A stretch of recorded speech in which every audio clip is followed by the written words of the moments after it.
y que probablemente no estarían en condiciones de tomar estas acciones por cuenta propia. Muy bien, y nos vamos a Estados Unidos. El presidente Barack Obama ha pedido al Congreso que acabe de inmediato con una parálisis parcial de actividades gubernamentales y eleve el límite del endeudamiento público. El gobierno entró este lunes en la segunda semana de una paralización sin un final a la vista, mientras un estancado Congreso enfrenta la fecha límite del 17 de octubre para elevar así la autoridad del endeudamiento federal o arriesgar al país a un cese de pagos. Creo que el pueblo estadounidense simplemente quiere ver al gobierno trabajar y no hay razón para que haya un cierre solo porque las negociaciones, según el vocero Bergner, deben continuar. Mantenga un voto, llamen a un voto en este momento y veremos qué pasa. Bien, muchos se preguntan realmente si en los próximos 10 días se puede llegar a una solución, porque tiene ya la fecha, es el 17, ¿no? Bueno, pero es que ahí el punto de Obama es un punto importante, y es decir a los republicanos, ustedes están divididos. Hay cada día que pasa, hay más congresistas republicanos preocupados por las consecuencias que va a tener para su partido este cierre, y si hoy día, como él menciona, llevaran a votación el tema, muy probablemente habría suficientes republicanos en la Cámara de Representantes dispuestos a unirse con los demócratas para sacar adelante tanto un proyecto de presupuesto como la autorización para elevar el límite del endeudamiento del gobierno federal. O sea, en otras palabras, está poniendo el dedo en la llaga de las divisiones internas del Partido Republicano, divisiones que, según su criterio, son crecientes. Bueno, vamos ahora a Siria. Los expertos internacionales ya han comenzado a destruir las armas químicas del gobierno, según informó la Organización para la Prohibición de las Armas Químicas y Naciones Unidas en un comunicado conjunto. La televisión estatal mostró imágenes de los trabajos durante los cuales se han encontrado misiles nucleares, bombas aéreas y equipos para mezclar y rellenar. Los expertos internacionales llegaron a Siria el pasado 2 de octubre para cumplir el mandato del Consejo de Seguridad expresado en la resolución que aprobó el 27 de septiembre, superando así el bloqueo que ha sufrido durante los 2 años y medio que dura la guerra civil. Muy bien, esa es una labor difícil, ¿no? Porque destruir los almacenes de donde se encuentran las armas químicas debe ser una tarea complicada, ¿no? Y uno se pregunta, ¿cómo lo pueden hacer si tienen gasaringa, mostaza y pues eso es veneno, sí, pues, ¿no? A ver, primero hay una primera buena noticia, y es que Siria ha presentado un inventario de armas químicas relativamente similar a las estimaciones de las agencias de inteligencia occidentales. O sea, han declarado, si no todo, lo que tienen la gran mayoría, ¿no? O sea, ese es un primer punto importante. Pero el segundo punto es que claro, destruir estos arsenales es difícil. En algunos casos se mezclan los químicos de estas armas con sustancias que los convierten en, digamos, sustancias inertes, o sea, dejan de ser peligrosas. Pero lo usual, tengo entendido, que es quemarlos a altas temperaturas en ambientes controlados. Y eso no puede hacerse en cualquier lugar. Entonces, por eso es que va a tomar hasta mediados del próximo año. El tema, sin embargo, a tener en consideración es que, claro, en esta primera etapa al gobierno sirio le conviene hacer todos los gestos necesarios para que se le vea como cooperando. Si eventualmente quiere retener parte de ese arsenal, va a empezar a arrastrar los pies dentro de unos meses, no ahora, cuando el tema haya pasado de la primera plana de los medios internacionales. Claro, y eso también pueden demostrar si era las condiciones en las que la tienen, ¿no? También de estas armas químicas, ¿no? Porque uno no se puede imaginar cómo pueden ellos almacenar, en qué condiciones, y nada garantiza también que se hayan llevado parte del arsenal también a otras zonas, ¿no?, del país, y esconderlas, no sé, en búnkers. Claro, en el caso de Irak, perdón, los inspectores decían que habían encontrado armas químicas incluso en gallineros, ¿no? Como precisamente había que ocultarlas de una posible acción militar estadounidense, las ocultaban en lugares que no eran obviamente emplazamientos militares y donde no había, claro, las condiciones de seguridad necesarias. En cuanto a qué tanto tiene y si está escondiendo material, por eso empezaba diciendo que parecen haber declarado, si no todo, la gran mayoría de su arsenal. O sea, no han empezado mintiendo, ¿no? Muy bien, nosotros vamos a seguir con noticias del Medio Oriente, ya que se han cumplido 40 años del Yom Kippur, la última gran guerra árabe-israelí. Hace 4 décadas Siria y Egipto atacaron por sorpresa al Estado judío, aprovechando su gran fiesta religiosa.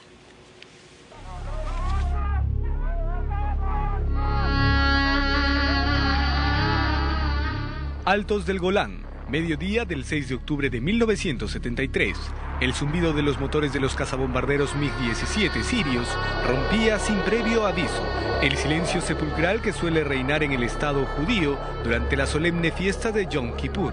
Las calles y carreteras, como ocurre cada año en el día más sagrado del calendario hebreo, estaban completamente desiertas. Nadie imaginaba que estaba a punto de comenzar la última gran guerra entre Israel y un frente de países árabes. El entonces presidente de Egipto, Anwar el-Sadat, entrenó a su ejército y adquirió armamento de la Unión Soviética. Su alianza con el presidente de Siria, Hafez al-Assad, padre del actual mandatario Bashar al-Assad, permitió mantener los planes en secreto antes de efectuar una acción bélica coordinada. La guerra de octubre, como prefieren llamarla los árabes, se inició con el ataque sorpresa de Siria y Egipto al Estado judío. El objetivo era recuperar los territorios perdidos en la Guerra de los 6 Días en 1967.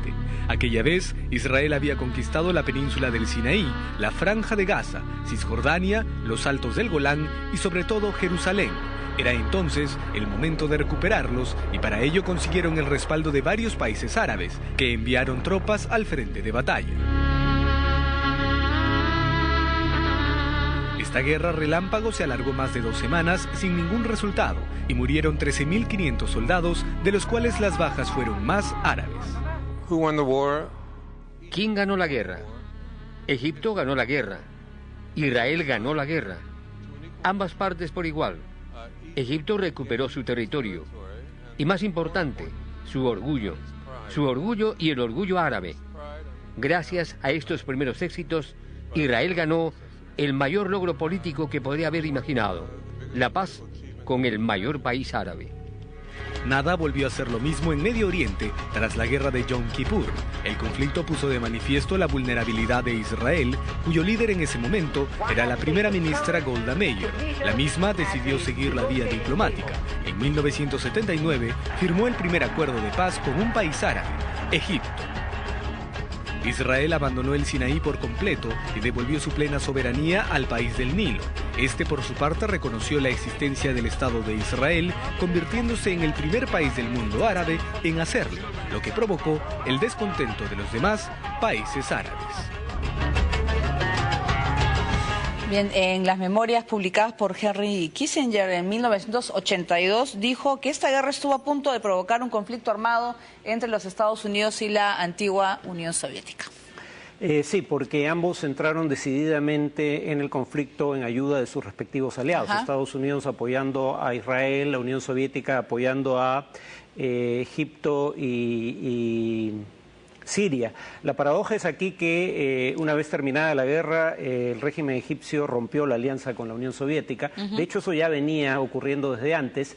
La paradoja además es que habría que recordar que la guerra, según la definición de Clausewitz, es la continuación de la política por otros medios. O sea, se busca fines políticos a través de la guerra. En ese sentido, creo que ambas partes lograron al menos parte de sus fines.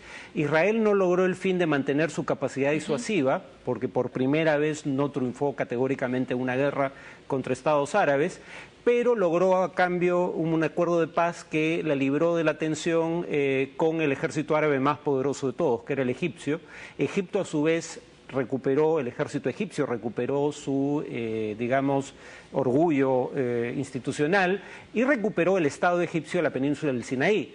Los perdedores son una parte que no participó de la guerra, que fueron los palestinos, pero también los sirios, en el sentido de que esta guerra en parte era para que Israel dejara de ocupar territorios árabes que había conquistado en una guerra anterior. Egipto logró que le devuelvan su territorio, pero ni los palestinos ni los sirios lograron la devolución del territorio que les correspondía. Estábamos viendo, por ejemplo, en imágenes de la historia de Golda Meir, ¿no? Hablemos un poco del Israel llevado por esta mujer que fue primera ministra de ese país. Hasta esa guerra, el Partido Laborista, que era el partido de Golda Meir, había sido el partido que había gobernado Israel de manera ininterrumpida, desde 1948 hasta 1973. Ella era de una generación anterior, era cercana al fundador del Estado israelí, Ben Gurión. Además, el Partido Laborista era probablemente el partido más progresista en materia de derechos de la mujer en el contexto de la región, y obviamente eso se refleja en el hecho de que ella fuera la primera mujer jefe de gobierno de cualquier país de la región. Pero curiosamente esta guerra fue el inicio del fin de la hegemonía laborista. Digamos, 4 años después, por primera vez y en parte como consecuencia de esa derrota, los laboristas pierden las elecciones a manos del Likud, partido que se convirtió desde entonces en el principal partido político israelí hasta el día de hoy. Claro, pero viendo fechas, bueno, 40 años, esa fue la última guerra entre estados. Entre estados, sí. ¿no? Y esperemos, bueno, que no se vaya a repetir ya nunca más. Pero Siria, estábamos viendo imágenes del padre de Bashar al-Assad, ¿no? Sí, Hafez el-Assad era gobernante de Siria cuando se produce esta guerra y él va en alianza con Egipto. Acá el tema es que, claro, ya no ha habido guerras entre Israel y Estados árabes desde el año 73, pero sí ha habido enfrentamientos o conflictos armados entre Israel y grupos irregulares armados árabes como Hezbollah en el Líbano, Hamas en territorios palestinos o incluso Al-Fatah en el pasado. Muy bien, nosotros vamos a hacer una nueva pausa, vamos a volver con el tifón Fitou en China, que ha dejado 750.000 evacuados y 3 personas muertas. Y también con México y el llamado camión monstruo que mató a 8 personas en una exhibición. Volvemos.